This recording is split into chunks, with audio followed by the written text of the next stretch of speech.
Number one అంటారు. అసలైన number one Guru Kashi university. లేదని తెలియదు. సెంట్రిఫ్యూగ్స్ ఉందా హై మళ్ళీ ప్యూరిఫై చేసి హై అని తీసుకెళ్ళడానికి చాలా ప్రశ్నలు ఉన్నాయి. దీనికి ఆన్సర్స్ ఎక్కడ లేదు. ఎందుకంటే ఎవరి దగ్గర ట్రాకర్ లేదు. తెలిసింది ఇద్దరికే, ఒకటి ఇజ్రాయెల్కి, ఒకటి ఇరాన్కి. ఇజ్రాయెల్ చెప్పరు, వాళ్ళు చేస్తున్న పని చేసి చూపిస్తారు. ట్రంప్ అట్లా కాదు. ట్రంప్ మాట్లాడుతూనే ఉంటారు, నేను అది చేయబోతున్నాను, చేస్తాను, ఇప్పుడే చేస్తాను, కొడతాను అని చెప్పేసి. 2 వారాలు సమయం ఇచ్చి ఇరాన్కి 2 వారాల లోపల మీరు కంప్లై చేయండి, లేకుంటే నేను బాంబు వేస్తాను అని చెప్పిన మనిషి 2 రోజుల తర్వాత వెళ్ళి బాంబు వేసేసాను. అవును. సో ఇరాన్ ఏం చేశారు? ఇరాన్ ఎక్స్పెక్ట్ చేశారు, చేయలేదు. వాళ్ళు అనుకున్న మాకు ఇంకా 2 వారాలు నేలే అనుకున్నారు. కానీ అంతే, ఆ గ్యాప్ తీసుకొని బాంబు చేసేసారు B2 పెట్టి. కానీ ఈ బాంబు చేయడం ఎక్కువ మనం చూసాం యుఎస్ ఇంటెలిజెన్స్ బ్రీఫింగ్లో కానీ హౌస్ కమిటీ బ్రీఫింగ్స్లో ఒక డివైడెడ్ ఒపీనియన్. ఎంత డ్యామేజ్ జరిగింది, డ్యామేజ్ అసెస్మెంట్ ఎంత ఉంది, మీరు టైం ఎంత ఇచ్చారు. మన దగ్గర చాలామంది అన్నారు ఆపోజిషన్ లీడర్స్, మనం 14 రోజులు ఎందుకు తీసుకున్నాం ఆపరేషన్ సింధూర్లో, నెక్స్ట్ డే అటాక్ చేయొచ్చు కదా అన్నారు. నెక్స్ట్ డే అటాక్ చేయలేము, ఎందుకంటే మనం ఎక్కడ కొడుతున్నాం అని చెప్పలేదు వాళ్ళకి. ఇంకా మనం టెర్రర్ క్యాంప్స్ మీద కొడుతున్నాం అనేది జరిగిన తర్వాత వాళ్ళకి తెలిసింది, కొట్టామని చెప్పి మనం ఇన్ఫార్మ్ చేసాం వాళ్ళని. That as per international protocol. మేము మిమ్మల్ని కొట్టలేదు, మీ టెర్రర్ క్యాంప్స్ని కొట్టామని చెప్పి మా స్పోక్స్ పర్సన్ కూడా చాలా క్లియర్గా చెప్పారు. కానీ పాకిస్తాన్ ఏం చేశారు? మన మీద దాడి చేశారు. యుఎస్ కూడా అంతే. ఇప్పుడు ఇజ్రాయెల్ అండ్ ఇరాన్ కొట్టుకున్నప్పుడు యుఎస్ ఎందుకు వచ్చారు? ఎందుకంటే ఇజ్రాయెల్ చెప్పారంటే బంకర్ బస్టర్ తీసుకొచ్చి మీరు ఆ నటాన్స్ కానివ్వండి, నటాన్స్ బేస్మెంట్లో ఇంకోటి మెయిన్గా ఫర్దోలో బేస్మెంట్ కొట్టండి, అది మౌంటైన్ కింద ఉంది, అది కొట్టండి అని. సరే కొట్టారనుకోండి, ఏమైంది దాని తర్వాత? అది వాళ్ళు ఇచ్చేస్తారు. రావట్లేదు బయటికి ఇన్ఫర్మేషన్ ఎందుకు చెప్పాలి? అది చెప్పరు, ఇరాన్ చెప్పరు, అసలు ఎవరు చెప్పరు. ఈవెన్ ఇజ్రాయెల్ కూడా చూడండి, వాళ్ళ దగ్గర జరిగిన డ్యామేజ్ చాలా మటుకు సివిలియన్ డ్యామేజ్ చాలా జరిగింది ఈసారి. హాస్పిటల్స్ మీద కూడా, హాస్పిటల్ మీద అదే బయట చెప్పరు. అక్కడెక్కడ ఫోటోలు వీడియోలు కనిపిస్తాయి కానీ మీకు నంబర్స్ ఎప్పుడు చెప్పరు. ఇంతమంది చనిపోయారు, ఇంతమంది గాయపడ్డారు, ఆ డీటెయిల్స్ ఎప్పుడు ఇవ్వరు వాళ్ళు. సో ఆ డీటెయిల్స్ వాళ్ళ దగ్గర ఉంచుకుంటారు. That is the trade secret అన్నమాట. ఇప్పుడు కూడా చూడండి, ఇరాన్ ఏమంటున్నారు, ప్రెసిడెంట్ ట్రంప్ చెప్పినంత లేదులే, అంతే జరగలేదు. సరే ఏం జరిగింది అది చెప్పండి, అది చెప్పట్లేదు. సో ఆబ్వియస్లీ ఆ ఇంగ్లీష్ అంటే slip between the cup and the lip అంటారు. ఏదో ఒక ప్లేస్లో డ్యామేజ్ జరిగింది, there is no doubt. Fraction of సెకండ్స్లోనే అయిపోయింది. ఏం జరిగింది అనేది ఎవరికి తెలియదు. దాని damage assessment on the ground ఎవరికి తెలియదు. ఐఏఈ ఉంటే తెలిసిపోతుండే, వాళ్ళు పంపించేశారు ఇరాన్, మీకు సంబంధం లేదని చెప్పి. నెక్స్ట్ ఇజ్రాయెల్, వాళ్ళ physical boots on the ground కమాండోస్ని దింపి చెక్ చేయాలంటే అది పెద్ద పని. యుఎస్ వాళ్ళ రిమోట్ కంట్రోల్ ఎయిర్క్రాఫ్ట్ని చెక్ చేసుకోవచ్చు. ఎయిర్ సుపీరియారిటీ ఉందంటున్నారు, అట్లంటే మీరు ప్లేన్లు పంపించి చెక్ చేసుకోవచ్చు ఏదైనా యురేనియం డిశ్చార్జ్ నడుస్తుందా అనేది. మోస్ట్లీ కొండ కింద ఉన్న దాంట్లో అక్కడే ఉండిపోతుంది యురేనియం లీకేజ్ ఏమైనా ఉంటే. దాని రెండు రీజన్స్ ఉన్నాయి అక్కడ పెట్టిన దానికి. ఒకటి సేఫ్టీ, సెక్యూరిటీ. ఇజ్రాయెల్ అటాక్ చేస్తే మేము అమెరికా అటాక్ చేస్తే కూడా చాలా డిఫికల్ట్ ఉంది. రెండోది ఫిజికల్ సేఫ్టీ. అది ఎక్స్పోజ్ అయింది అనుకోండి, లేకుంటే యురేనియం మీద లీక్ అయితే అక్కడే కంటైన్ అయిపోతుంది అదే ఏరియాలో. మీరు సిమెంట్ వేసేసి బంద్ చేసేస్తే అయిపోతుంది. నెక్స్ట్ మీరు 1000 సంవత్సరాలు 2000 సంవత్సరాలు అక్కడ వెళ్ళారు దాని దగ్గరికి, కానీ పోనీయండి అక్కడ ఉండిపోయింది కదా అది. దాని చుట్టుపక్కల మనుషులు ఎవరు లేరు, లేవు, నీళ్లు పొల్యూషన్ జరగదు అసలు. వర్షం వస్తే నీళ్ళు చెరువులకు వెళ్ళిపోతే చెరువు నుంచి మళ్ళీ ఆ ప్రాబ్లం లేదు వీళ్ళకి. సో ఓవరాల్ మనం చూస్తే ట్రంప్కి బేసిక్లీ ఒక వరల్డ్స్ పోలీస్మెన్ అంటారు యుఎస్ని ఎప్పుడు. He wants to show that we are the worlds policemen again. దాంట్లో రష్యా వినట్లేదు, యుక్రెయిన్ వినట్లేదు అని చెప్పింది అట్లా. పాకిస్తాన్ ఎందుకు విన్నారంటే వాళ్ళకి న్యూక్లియర్ వెపన్స్ గురించి ఒక భయం ఉండే, భారతదేశం దాన్ని కొడతారో అని. అది కొడితే పాకిస్తాన్ రేపు ఇంకా నెక్స్ట్ వార్కి అసలు ఏం చేయలేరు. మూడోది పాకిస్తాన్కి డబ్బులు కావాలండే, అది ఇచ్చారు యుఎన్ నుంచి అండ్ IMF నుంచి. మెయిన్లీ ఇప్పుడు జరగబోయేది, ఇప్పుడు చాలామంది అడుగుతున్నారు, సరే ఇది ఆగిపోయింది కదా, నెక్స్ట్ ఏంటి, what next? Nothing next actually. ఎందుకంటే ఒక 2-3 నెలల దాకా ఏం కాదు. ఇజ్రాయెల్ వాళ్ళ లాసెస్ని రీకూప్ చేసుకుంటున్నారు. వాళ్ళ దగ్గర జరిగిన డ్యామేజ్ జరిగింది, సివిలియన్ ఏరియాస్లో చాలా జరిగింది డ్యామేజ్. చాలామంది చనిపోయారు, బిల్డింగ్స్ డ్యామేజ్ అయింది, అదంతా రీబిల్డ్ చేయాల్సి వస్తుంది. అదే టైంలో ఇరాన్ ఏం చేయబోతున్నా చూస్తుంటారు యుఎస్ కూడా. మళ్ళీ వీళ్ళు న్యూక్లియర్ ఎన్రిచ్మెంట్ మొదలు పెట్టారనుకోండి, మళ్ళీ దాడి అవుతుంది. జరగదు, వాళ్ళు అక్కడే ఉన్నారంటే ఎన్ని నెలల దాకా, 2 నెలలు 3 నెలల దాకా ఉంటారు. దాని తర్వాత మళ్ళీ మొదలు పెడతారు వాళ్ళు, ఎందుకంటే వాళ్ళ సర్వైవల్ దాని మీద ఉంది. ఇప్పుడు Israel does not have a right to exist అని చెప్పిన దాంట్లో ఇరాన్ ఏమంటున్నారంటే మా దగ్గర న్యూక్లియర్ బాంబు ఉంటే ఇజ్రాయెల్ ఫినిష్ చేసి పడేస్తాం. 2 నిమిషాలు పని మాకంటున్నారు. ఇజ్రాయెల్ దగ్గర కూడా న్యూక్లియర్ వెపన్స్ ఉందని అందరికి తెలుసు, కానీ వాళ్ళు ఎప్పుడు ఇవాళ దాకా అక్నాలెడ్జ్ చేయలేదు. నా దగ్గర ఉందని చెప్పలేదు ఎప్పుడు. భారతదేశం లాగా కాదు, పాకిస్తాన్ లాగా కాదు. సో డెఫినెట్గా ఇంట్రెస్టింగ్ ఏంటంటే ఇది మన భారతదేశం పాకిస్తాన్కి ఆపరేషన్ సింధూర్లో పాస్ ఎట్లా ప్రెస్ చేసాం మోదీ గారు, అదే పాస్ ఇప్పుడు ఇజ్రాయెల్కి ఇరాన్కి నడిపిట్లో నడుస్తుంది అన్నమాట. ఏ రోజు అక్కడున్న ఖమేనీ గారికి పిచ్చి పట్టేస్తుందో తెలియదు. మళ్ళీ అట్లా జరిగింది అనుకుంటే మళ్ళీ ఇజ్రాయెల్ మీద దాడులు జరుగుతుంది, ఇజ్రాయెల్ మీద ఉన్న ఫిజికల్ అటాక్స్ జరుగుతుంది, అండ్ దాంతోపాటు ఇజ్రాయెల్ రియాక్ట్ అవుతారు. దాంతో మళ్ళీ మొదలవుతుంది. నెతన్యాహు పొజిషన్ కొంచెం వీక్ ఉంది, ఎందుకంటే ఆయనకి లీగల్గా ఒక కేసు నడుస్తుంది కోర్టులో. దాన్ని కూడా ట్రంప్ సపోర్ట్ చేశారు. ఆలోచించండి, అమెరికన్ ప్రెసిడెంట్ చెప్తున్నారు ఇజ్రాయలీ కోర్టు దగ్గర, ఈ కేసు అంతా కొట్టిపడండి, ఇదేం కేసు అంటున్నారు. ఎందుకంటే ట్రంప్ కూడా ఇదే సిచ్యువేషన్ ఫేస్ చేశారు లాస్ట్ ఎలక్షన్ ముందు. ఆయన మీద కూడా చాలా కేసులు ఉండే, డెమోక్రాటిక్ వాళ్ళు చేసింది. అట్లాంటి కేసు అంటున్నారు ట్రంప్. ఇది కూడా సరే, ఇంకొక కంట్రీలో ఇంకొక కోర్టులో మనం కామెంట్ చేయకూడదు, అది వాళ్ళ ప్రాసెస్ నడవనియండి. అట్లా మనం కూడా అంతే. భారతదేశం ఆలోచించండి, మన పొజిషన్, మనం ఇవాళ దాకా హమాస్ని టెర్రరిస్ట్ ఆర్గనైజేషన్గా అంగీకరించలేదు. ఇంకా still don't call them as terrorist group. ఎందుకు? అది అట్లనే ఉందంటే ఎప్పటి నుంచో పిఎల్ఓ టైం నుంచో నడుస్తుంది. అది పిఎల్ఓ ఎప్పుడో పోయిందో కదరా బాబు. పిఎల్ఓ పోయి మళ్ళీ అక్కడ పాలెస్టీన్ అథారిటీ వచ్చింది. అథారిటీ లేదు గాజాలో, వెస్ట్ బ్యాంక్ వైపు ఉంది, హమాస్ కంట్రోల్ చేస్తున్నారు. సో ఓవరాల్గా చూస్తే మీరు ఇప్పుడున్న లోకంలోని ఈ పొజిషన్లో ట్రంప్ నేటోకి వెళ్ళిన తర్వాత కూడా అక్కడ కూడా ఏం చేయలేకపోయారు. ఎక్కువ చాలా మంచిగా మాట్లాడారు, జీడిపి పెంచారు అన్ని కంట్రీస్ది, డిఫెన్స్ స్పెండింగ్ మీద 5% అని పెట్టమన్నారు. అందరూ ఆయుధాలు కొంటారు అమెరికా దగ్గర అనుకుంటున్నారు, కానీ జరగదు. ఏదో 10% 20% కొంటారు, కానీ వాళ్ళు పెంచిన మొత్తం ట్యాక్స్ రెవెన్యూస్ మీకు రావు. అమెరికా డిపెండ్ అవుతున్న మ్యానుఫ్యాక్చరింగ్ కూడా జరగదు. భారతదేశం లాంటి దేశం తీసుకుని మనం ఇప్పుడు ఆత్మనిర్భర్ గురించి మ్యానుఫ్యాక్చరింగ్ గురించి మాట్లాడుతున్నాము. మన దగ్గర ఉన్న మ్యానుఫ్యాక్చరింగ్ ఇప్పుడు మిసైల్, నిన్న కూడా ఒక మిసైల్ డెవలప్ అయింది. అక్మా గురించి మాట్లాడుతున్నాం, ఎయిర్క్రాఫ్ట్, రఫాల్ది షెల్ ఇంజిన్స్ హైదరాబాద్ తయారు చేయబోతున్నాం, షెల్ కంప్లీట్గా. దాన్ని చూస్తే ఏమవుతుందంటే ఓవరాల్ పిక్చర్ ట్రంప్కి ఒక లీడర్షిప్ పొజిషన్ డినై చేయడంలో మోదీ గారు లాంటి లీడర్స్ కూడా చాలా ఇంపార్టెంట్. ఏం చెప్పకుండా చేసే పని, పెద్ద స్టేట్మెంట్ ఏమి ఇవ్వలేదు. ట్రంప్ ఇదని చెప్పి ఎక్కడ తిట్టలేదు. ఇదంతా వీళ్ళు చేస్తుంటారు కదా, పుటిన్ కానీ జెలెన్స్కీ కానీ మిగతా వాళ్ళందరూ ట్రంప్ని తిడుతూనే ఉంటారు, ఈవెన్ ఇంక్లూడింగ్ ఇరాన్. కానీ భారతదేశం ట్రంప్ క్రిటిసైజ్ చేయలేదు. అక్కడిక్కడ లీడర్లు చేస్తుంటారు, కానీ యాజ్ అన్ అఫీషియల్ పొజిషన్ మన ఏం చెప్పట్లేదు వాళ్ళు, కీపింగ్ క్వైట్ అన్నమాట. ఇప్పుడు మీరు ఒక మాట అన్నారు, యురేనియంకి సంబంధించి ఆ బేస్ ఎక్కడుంది అనేది ఓన్లీ ఇరాన్ అండ్ ఇజ్రాయెల్కి తెలుసు అనుకున్నప్పుడు, ఇజ్రాయెల్ దగ్గర ఉన్నటువంటి ఇంటెలిజెన్స్ వ్యవస్థ అనేది ద మోస్ట్ పవర్ఫుల్. అక్కడ స్పై ఏజెంట్లు ఇరాన్లో కూడా ఉన్నారు, ఇంక్లూడింగ్ వాళ్ళ మిలిటరీలో కూడా వర్క్ చేస్తారు అనుకున్నప్పుడు వై దే ఆర్ వెయిటింగ్? మనకి వాళ్ళు కూడా ఒక సరైన సమయం వస్తుంది అనే దాంట్లోనే ఆ పాజ్ బటన్ని అలాగే ప్రెస్ చేసి ఉంచారా? ఇరాన్కి ఏంటంటే భయం, ఇజ్రాయెల్ వాళ్ళకి అమెరికా మీద అంత భయం లేదు, కానీ ఇజ్రాయెల్ ఏం చేస్తారో మన అందరికి తెలుసు. వాళ్ళు మొత్తం మిలిటరీ లీడర్షిప్ని ఒకటే స్ట్రోక్లో కొట్టేశారు. ఓకే, అండ్ నెక్స్ట్ ఇక్కడేమో I think operation red line ఏదో అది పేరు, దాని ఆపరేషన్ పేరు రైజింగ్ హ్యామర్ ఒకటి, రైజింగ్ హ్యామర్ యూఎస్ పెట్టేశారు. రెడ్ లైన్ ఇదేం జరిగిందంటే మన ఇజ్రాయెల్ నుంచి వచ్చిన ఆపరేషన్లో స్పెసిఫిక్లీ లీడర్షిప్ని టార్గెట్ చేయడంలో గేమ్ ఆఫ్ థ్రోన్స్లో ఒక సీన్ ఉంది. ఒక బ్రైడ్ వాళ్ళ ఫ్యామిలీ, బ్రైడ్ గ్రూప్ని మొత్తం ఆ ఫ్యామిలీని కొట్టేస్తారు, కంప్లీట్గా ఫినిష్ చేసేస్తారు. అదే స్ట్రాటజీ యూజ్ చేశారు దీంట్లో కూడా, ఆ పేరు కూడా అదే పెట్టారు. సో బేసిక్లీ వాళ్ళని మీరు చెప్పినట్ల మొసాడ్ వీళ్ళ లొకేషన్ కనుక్కున్నారు, వీళ్ళందరూ ఒక మీటింగ్లో కూర్చొని కొట్టేశారు. అదే టైంలో న్యూక్లియర్ సైంటిస్ట్ అందరూ ఒక ప్లేస్లో కూర్చున్నారు, వాళ్ళని కొట్టేశారు. ఈ మీటింగ్ ఎవరో ఇప్పుడు చెప్తున్నారు ఏంటంటే, ఈ లీడర్షిప్ మీటింగ్ ఎవరు కాల్ చేశారో ఎవరికి తెలియదు. బహుశా ఇజ్రాయెలే కాల్ చేస్తుంటారు ఆ మీటింగ్. వీరెవరో ఫోన్ చేశారని చెప్పి పేజర్ అటాక్ మన అందరికి తెలుసు ఎట్లా చేశారు. Same type of strategy.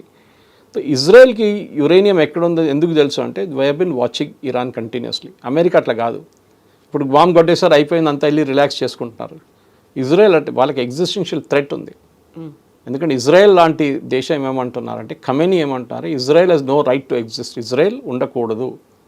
అట్లన్నప్పుడు మేము ఉన్నామని చూపించాలి కదా వాళ్ళకి. దే విల్ ట్రాక్ వాళ్ళకి తెలుసు యురేనియం ఎక్కడ ఉందని. యురేనియం అనేది నేను చెప్పినట్లు మనం ఏదో బ్యాగ్లు వేసుకొని తీసుకెళ్ళలేము, మనం దాన్ని లారీలు వేసుకొని తీసుకెళ్ళలేము. నేను చాలామంది మన పబ్లికేషన్స్ ఇండియాలో వాళ్ళు రాసిన చూసి నేను నవ్వాను అనమాట. లారీలో తీసుకెళ్లారు అని చెప్పి 300-400 లారీలు వచ్చిన దాంట్లో యురేనియం 230 కిలోలు అంటే ఒక పెద్ద క్వాంటిటీ ఏం కాదు, 40 లారీలు అక్కర్లేదు దానికి. So just relax. కాకపోతే ఉన్నటువంటి కంటైనర్లు దాని mechanism highly radio active.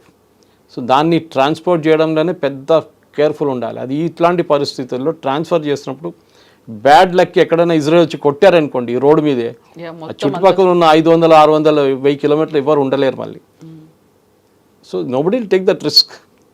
So ఏదో చేస్తుంటారు, అది మనకు తెలియదు. ఇరాన్తోని నెగోషియేట్ చేసి బాబు చేయకు అని చెప్తే వాళ్ళు వినరు. ఐఏఈని తీసుకొస్తే అది కూడా వాళ్ళు వినరు ఇప్పుడు. ఎందుకంటే దీనికన్నా ముందు అట్లీస్ట్ ఐఏఈ మాట వినరు. వాళ్ళు కెమెరా పెట్టారు, వాళ్ళు లిజనింగ్ సౌండ్స్ పెట్టారు, అన్నీ చేశారు వాళ్ళు. ఇప్పుడు అది కూడా చేయలేకపోతారు. ఎవరి మీద నమ్మకం లేదు ఎవరికి ఇప్పుడు, అది ప్రాబ్లం. సో ఇజ్రాయెల్ స్టాండ్ ఎలా ఉంటుంది అనేది ఎంతకాలం వేచి చూస్తుంది? ఇప్పుడు ఈ అమెరికా వాళ్ళు ఇచ్చినటువంటి ఒక మాటకి ఒక గౌరవం ఇచ్చేసి ఆగారా? కరెక్ట్. ఎందుకంటే వాళ్ళకి నేను చెప్పినట్టు ఇంకా ముందు చెప్పాను మీకు, రీకూప్ చేసుకుంటున్నారు. వాళ్ళ దగ్గర కూడా ఆయుధాలు అయిపోయినాయి. డైలీ డేవిడ్ స్లింగ్ కానివ్వండి, ఐరన్ డోమ్ యూజ్ చేస్తున్నాడు. మిసైల్స్ ఒక రోజు అయిపోతుంది. ఇరాన్ది కూడా అయిపోయినాయి మిసైల్స్, కానీ కౌంటర్ చేయడానికి మిసైల్స్ కావాలి కదా, ఐరన్ డోమ్ లాంటి మిగతాది. అది కూడా 200 ఎయిర్ ఫోర్స్ జెట్లు పంపిస్తే ఒక దాంట్లో 4 మిసైల్స్ ఉంటాయి మీకు, ఒకసారి 800 పోయిందా లేకుంటే 1000 పోయిందా? So you need to recoup. Manufacturing చేయాలి, యూఎస్ నుంచి తెప్పించుకోవాలి, ఇండియా నుంచి తెప్పించుకోవాలి. ఇండియా కూడా మ్యానుఫ్యాక్చర్ అని బయట చెప్పరు వాళ్ళు ఇండియా. సో ఇట్లాంటి పరిస్థితుల్లో ఒక బ్రేక్ తీసుకుంటే ఇద్దరికి అడ్వాంటేజ్. ఇరాన్కి ఏంటంటే ఏం డ్యామేజ్ జరిగింది చెక్ చేసి మనం నెక్స్ట్ ఇప్పుడు మళ్ళీ రీప్రాసెసింగ్ స్టార్ట్ చేయాలన్నా వద్దు, మనకి ఇప్పుడు చేస్తే మళ్ళీ వాళ్ళు వచ్చి ఇంకోసారి కొడతారు. We will relax. మా దగ్గర ఉన్న యూరియానే మనం ఏం చేసాం చెప్పక్కర్లేదు, మళ్ళీ ఎక్కడైనా ప్రాసెస్ చేయాలంటే చేసుకోవచ్చు. ఏమనంటే మేము పీస్ఫుల్ పర్పస్ చేసుకుంటా అంటారు. సో కానీ ఇజ్రాయెల్ ఏం చేస్తారంటే they are waiting for next attack from Hezbollah or Hamas.